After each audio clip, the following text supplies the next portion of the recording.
The African National Congress has retained 12 wards and gained 5 more, with only one loss in yesterday's by-elections.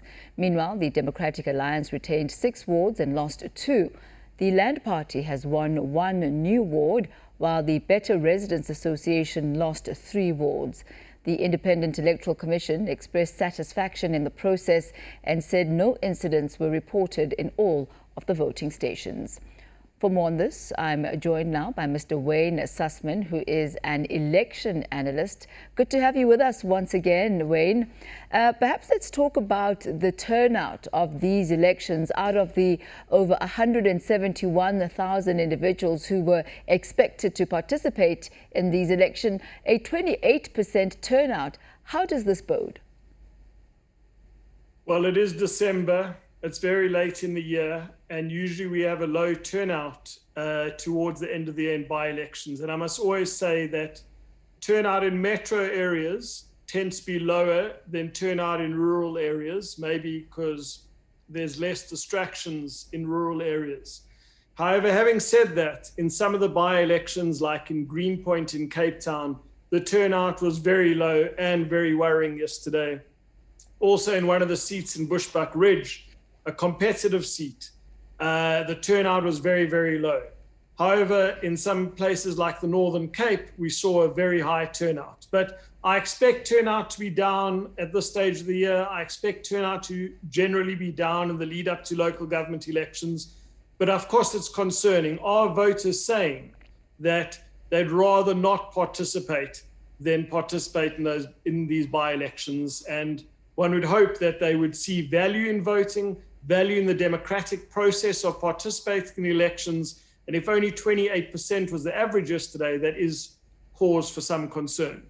And just to pick up on that, observation that you made there and what the possible reasons would be for the 28% low turnout. In the Northern Cape, we're looking at 60%, which is really impressive for a voter turnout. But in Cape Town, we're looking at 11%, pointing to what you were talking about. What does this say about the demographics within those type of areas, and perhaps how different South Africans are relating to their own ability to make a difference in their lives through voting? Thank you. I have a theory which can be challenged. If one looks at the Northern Cape wards, so the one of them was in the town of Groblershoop in the Northern Cape, and hopefully some of the viewers watching this have the privilege of being there. That ward was like a community ward. Everyone obviously had different parts of Groblershoop, but the whole town essentially had a choice to decide who their next ward councillor was going to be. When you look at that particular ward in Cape Town, and probably more viewers are going to be familiar with this ward, it stretched from Greenpoint, the waterfront, the City Bowl, places like Salt River, places like Woodstock. And I would say that that particular ward, there's probably not that much in common with all the residents might have with each other. So it might have something to do with, we understand all the candidates running in Groblershoop in the municipality of Case. We've heard of some of these people. Again, it's a rural area, so maybe there are less distractions, less things to do on by-election day. And it was a more competitive race with that seat in Cape Town. And again, it's no excuse for the low turnout, but it is a pretty safe DA seat. But still, having said that, turnout should be higher than 11%. I would have expected between 20 and 27% in a metro turnout. So once we go under the 20% mark, particularly in a metro, it's really concerning. Let's talk about the DA's performance in these by-elections. If you could just break that down for us. Well, they had a really bad night on Super Wednesday, which was in November. Yes, they won 2 wards off other parties, but if I remember correctly, they lost about 9 wards.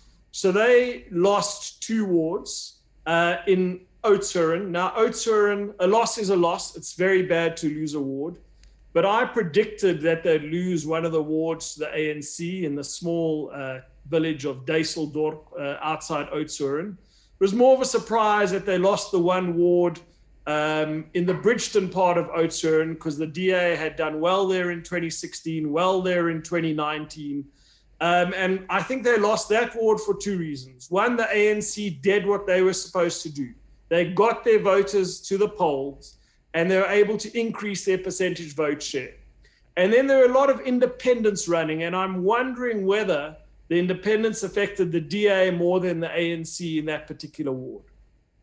The DA also struggled in the town of Ashton in the Western Cape, in a particularly safe seat in the Langeberg municipality, a key by-election, by the way, because if they lost that, they would have lost outright control.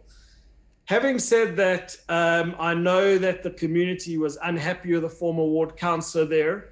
So that was mainly in the Western Cape. They had a stronghold in the city of Cape Town and Greenpoint. Let's now go to Ekurhuleni and the Bluff. Let's focus on Ekurhuleni. In Benoni, you saw the DA continue to lose some votes to the Freedom Front. The Freedom Front got over 20% of the vote in the one ward. However, the ANC attracted the former DA ward councillor in the one Benoni ward, and he did very little. And Herman Mashaba made his first formal endorsements in by-election since leaving the DA and forming his new political party. And the two candidates who are pretty high profile in these two Benoni wards did not do well. So yes, the DA loses some votes to the Freedom Front, but not to the ANC and not to the people Herman Mashaba is endorsing. Then the DA came very close to beating the ANC in the Ramaphosa Else Park area between Boksburg and Germiston. So they'd be happier with their performance in Ekurhuleni. And finally, the DA did fine in the Bluff in eThekwini. They would be happy with their results there. So that's the DA for you. And the EFF, we're seeing a similar performance to that Super Wednesday performance, with the EFF not really making much of a presence. Tell us about that and the dynamics that might have led to this. As we last discussed after Super Wednesday, you see the Freedom Front, and I'm not saying it's comparing apples with apples, but the Freedom Front are able to turn to their supporters and say, we take on the DA in Northwest by-elections, and after by-election, we win wards off the DA. We have ward representatives in more part of the Northwest. Now let's look at the EFF, and again, I think it's harder to win a seat off the ANC right now. But the EFF didn't come close to winning a ward last night. They had some good results in the Thembelihle municipality near the town of Hope Town in the Northern Cape. They more than tripled their vote share, and they'll be happy with that. They did pretty well in the one Bushbuck Ridge by-election, where they got over 30% of the vote. In parts of the Ramaphosa township near Reiche Park, they got over 30%. But in many of the municipalities across South Africa, they struggled. And I'm looking at the map ahead of by-elections coming up in 2021, the first 3 rounds, and I'm failing to see a place where they can say, look, we're in a local government here and we can win wards off the ANC. So it's fine that they carry on growing, but I think their supporters will want them to see them have more ward councillors across South Africa, and they're not achieving that at this present moment. Wayne, we'll leave it at that. Once again, thank you for that analysis and just putting it into perspective that even though the EFF may not have bagged any, certainly there has been an increase in their percentage in some of those areas, in those wards. Thank you very much. That's Wayne Sussman there, elections analyst.